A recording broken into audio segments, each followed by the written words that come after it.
Hello students, welcome to our online classes. Students, today we will read second chapter Emerging New Kingdoms, page number 13. Topic Administration under Charles. Students, हमने इसका first paragraph last video में read कर लिया था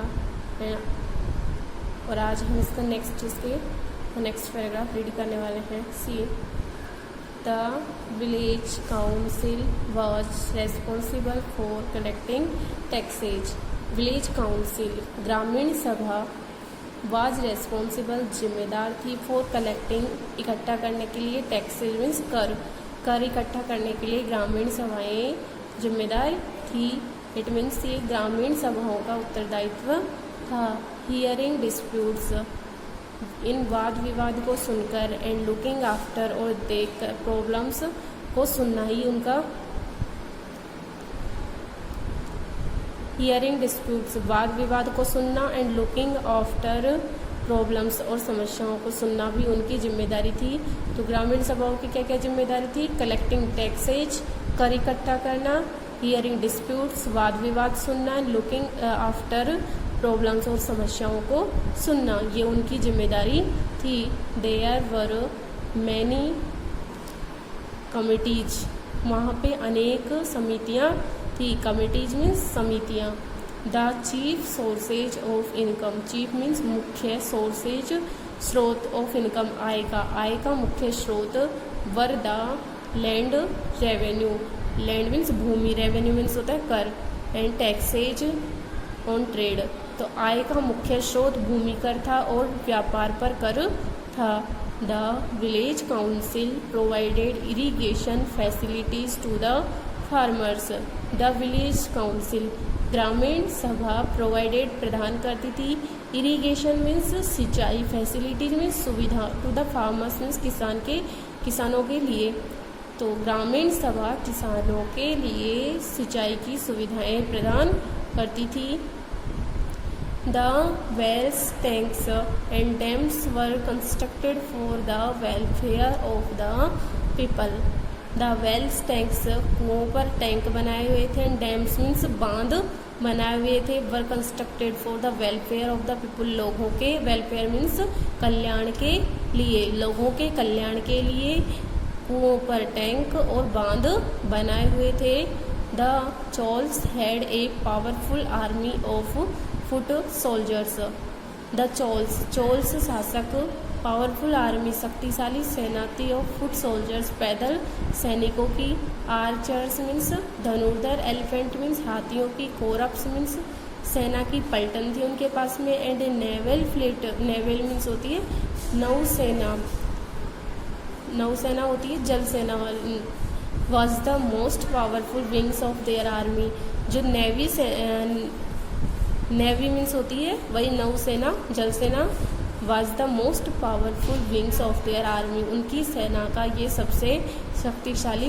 wings means पंख होते हैं जैसे कि उनका सबसे शक्तिशाली तत्व था. It was used to control the island and to maintain the commercial relation with distant land across the C.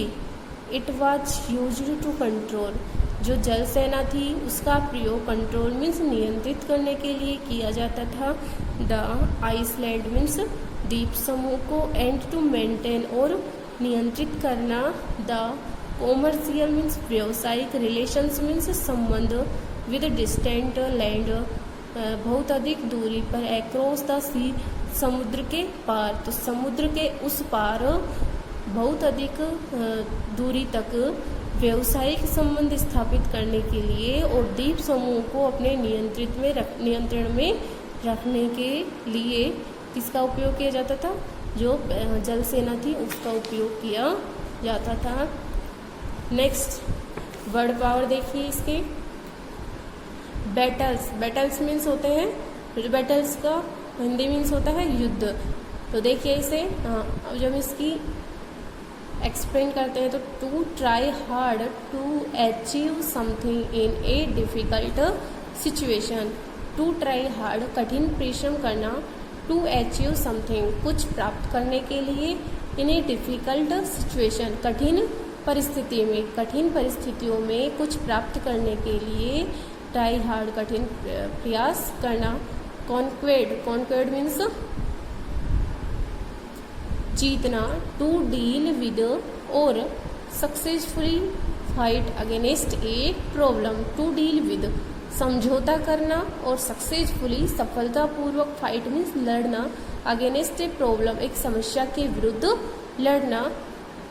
Next है स्कल्पचर्स, स्कल्पचर्स मीन्स होती है मूर्तियाँ, मूर्ति बनाने की कलाएं क्या होती है, देखिए the art of forming solid objects, art means कला, ऑफ फॉर्मिंग मीन्स बनाने की, सॉलिड ऑब्जेक्ट्स ठोस पदार्थ, दैट रिप्रेजेंट ए थिंग जो एक वस्तु का प्रतिनिधित्व करती है, पर्सन व्यक्ति का, आइडिया विचार का, ETC।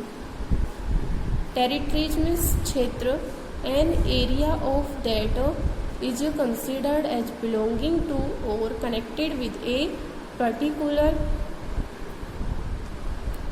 एन एरिया एक क्षेत्र, ऑफ दैट जिसका, इज कंसिडर्ड जो समझा जाता है, एज बिलोंगिंग संबंध, टू और कनेक्टेड जुड़ा रहता है, विद ए पर्टिकुलर कंट्री एक विशेष देश के व्यक्ति से, एक विशेष देश के व्यक्ति से जुड़ा होता है। टेरिटरीज का हिंदी मीन्स होता है क्षेत्र, तो ऐसा क्षेत्र जो एक विशेष व्यक्ति से जुड़ा हुआ रहता है, संबंध ये स्थापित करता है। नेक्स्ट है असेंबलीज, असेंबलीज मीन्स सभाएं, सभाएं, ए ग्रुप ऑफ पीपुल, सभा क्या होती है, ए ग्रुप ऑफ पीपुल लोगों का समूह, एस्पेशली वन दैट मीट्स जो विशेष रूप से मिलता है, रेगुलरली नियमित रूप से, फॉर ए पर्टिकुलर पर्पज एक विशेष उद्देश्य को लेकर, तो लोगों का वह समूह जो एक विशेष उद्देश्य को लेकर नियमित रूप से एक साथ मिलते हैं। जब लोग एक साथ कलेक्ट होते हैं, गैदर होते हैं किसी विशेष उद्देश्य को लेकर, तो उससे क्या बनती है, एक असेंबली बनती है। तो ओके स्टूडेंट्स, ये थे हमारे कुछ मोस्ट वर्ड्स। नेक्स्ट है रिवीजन टाइम, इसका रिवीजन कीजिए जो आपने चैप्टर में रीड किया उसमें मोस्ट देखिए। The Pallavas, Gurjara Pratihara and Rashtrakutas were engaged in a tripartite struggle to acquire control over Kannauj. Pallava, Gurjara Pratihara और राष्ट्रकूट वर एंगेज्ड लगे हुए थे इन ए त्रिपिटेड स्ट्रगल त्रिपक्षीय संघर्ष में, to acquire control over Kannauj, Kannauj पर अपना अधिकार करने के लिए। नेक्स्ट है the Tomars, Chauhans, Solankis, Pratiharas, Paramaras and Chandelas were the main Rajput clan of the periods. Tomars, Tomar, Chauhan, Solanki, Pratihara, Paramara और Chandela were the main Rajput clan, राजपूतों की मुख्य शाखाएं थी, ऑफ दैट पीरियड्स उस समय की। नेक्स्ट है north India was invaded many times in 11th and 12th centuries। North India उत्तरी Bharat was invaded, north India उत्तरी Bharat was invaded many times, इस इन्वाडेड मीन्स होता है इस पर आक्रमण किया गया, मैनी टाइम्स अनेक बार, इन 11th and 20th century 11वीं और 12वीं शताब्दी में, 11वीं और 12वीं शताब्दी में उत्तरी भारत पर अनेक बार आक्रमण किया गया, बाय मुस्लिम रूलर्स, मुस्लिम शासकों के द्वारा, such as Mohammed of Ghazni, Mohammed Ghazni के द्वारा, एंड मोहम्मद गोरी के द्वारा। तो ये मुस्लिम शासक थे, मोहम्मद गजनवी था, मोहम्मद गोरी थे, इनके द्वारा 11वीं और 12वीं शताब्दी में अनेक बार उत्तरी भारत पर आक्रमण किया गया। नेक्स्ट है Rajaraja first and Rajendra first were two famous Chola rulers. Rajaraja first और राजेंद्र फर्स्ट ये दो मुख्य चोल शासक थे। तो स्टूडेंट्स हमारा सेकंड चैप्टर कंप्लीट हो चुका है। इसके एक्सरसाइज क्वेश्चंस हम नेक्स्ट वीडियो में आपको करवा दिए जाएंगे। तो आपको फर्स्ट चैप्टर लर्न करना है एंड सेकंड चैप्टर आपको करवा दिया जाएगा। तो साथ में जितना भी आपको करवाया जा रहा है उसे आप अपना लर्न करके और वर्क करके रेडी रखें, क्योंकि अगस्त मंथ में आपके FA1 एग्ज़ाम्स होने वाले हैं। तो उस तक जितना भी आपको पढ़ा दिया जाता है उतना आप अपना रेडी रखना है। तो ओके स्टूडेंट्स, थैंक्स।